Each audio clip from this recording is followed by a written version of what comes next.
What's going on, guys? It's Jay here, and today's video is about how to change your oil.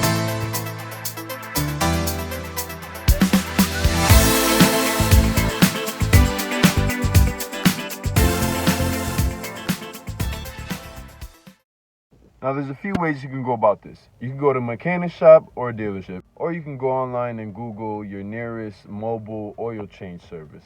That's what we do. Authentic Express mobile oil change in detail, baby. Or you can do it yourself.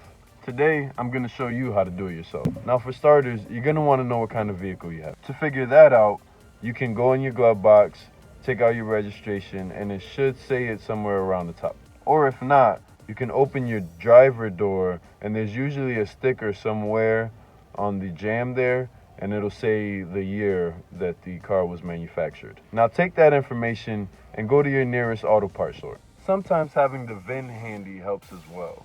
The VIN is your vehicle identification number.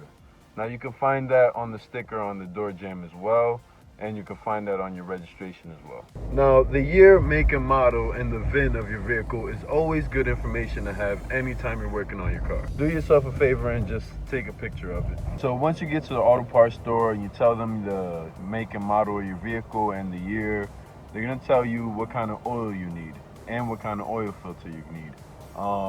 Some people may get it for you. Sometimes they'll have you grab it from the shelf yourself. If you know what you're getting, you can go ahead and grab it from the shelf yourself. Now, there's different type of weights of oils. I'm not going to get into every kind of weight, but most vehicles are going to take a 530 weight or a 020 weight. Some vehicles take 520, some vehicles take 030, you know what I mean? But the most important thing is that you get the specified oil for your vehicle and the oil filter for your vehicle. Now, on top of your oil and your oil filter, you're gonna need a couple more things. For starters, a jack and a jack stand, a socket and ratchet set or a wrench set, a funnel, a drain pan to catch the oil, and some filter pliers or whatever kind of tool you need to take off your oil filter. All right, so now you got your oil and your oil filter and all your tools, and you're ready to get started. Now, once you got your oil and your tools, you're gonna wanna go home, let your car cool down for a little bit. Once it's cooled down for a little bit, go ahead, get the jack under there, and find the right point to jack your car from. Now, you can find this information in your driver's manual or online. Most vehicles have a specific spot where they'd like to be jacked from. You're gonna wanna jack it from the front of the car, obviously. And once you have it jacked in the air, you're gonna wanna put a jack stand under it just for safety. Okay, so the vehicle's up in the air and secured. Now you're gonna get underneath and locate your drain plug for your oil. Now you wanna make sure that you're draining your engine oil and not your transmission oil. Once you found the plug, it's usually anywhere between a 14 millimeter and a 17 millimeter.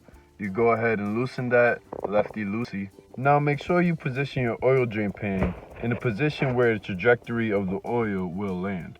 Now wait a little bit until the oil's finished draining. Now after your oil's finished draining, replace your drain plug. Some vehicles might have a crush washer where the drain plug is. If you have that, then you want to replace that as well. Now it's time to move on to your oil filter. There's a variety of ways to find your oil filter. You can look it up online or check your manual. Once you've located your oil filter, place your drain pan underneath that area. Now use your oil filter pliers or your oil filter socket to remove your oil filter. Now replace your oil filter with the new one.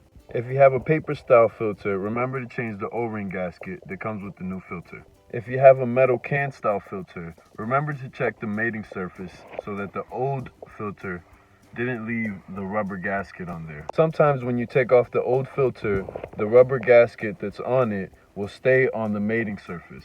Just make sure that it's not still there so that when you put on the new one, you're not double gasketing, if that's even a word. If you do double gasket, then the oil will seep out, and once you're driving on the road, all your oil will spill out and it'll be a catastrophe.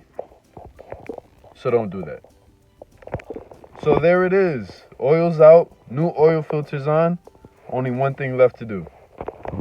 Time for new oil.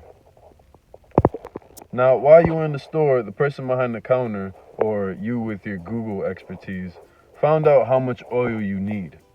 So this is the time to use your funnel and add the oil. Now, hopefully you know where to add the oil, but if you don't, you look under your engine bay and it should say engine oil on a cap somewhere, or it'll say the weight of the oil that you need for your vehicle.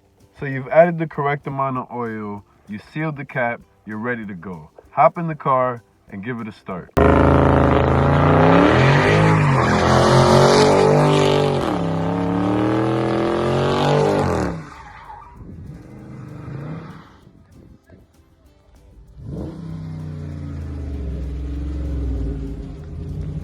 Now when you start it, you're going to want to get outside the vehicle, make sure you don't have any leaks or anything, or any smoke or anything like that. If you spilled some oil, you might get a little smoke if it's touching any of your exhaust parts, but for the most part you shouldn't get any leaks or smoking or anything.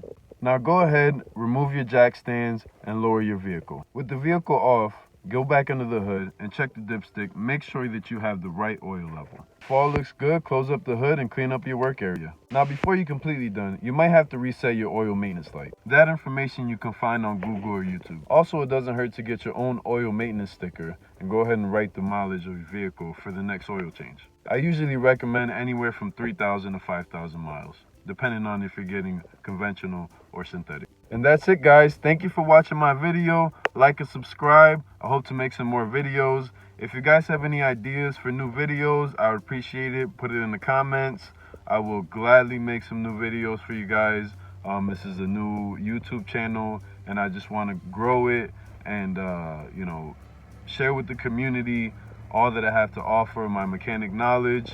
I'm not a master mechanic, but I do have a lot of knowledge I would love to share with everyone, and I believe that the world can use the information that I have. Thank you guys, and once again, like and subscribe. I appreciate all of you. Have a blessed day.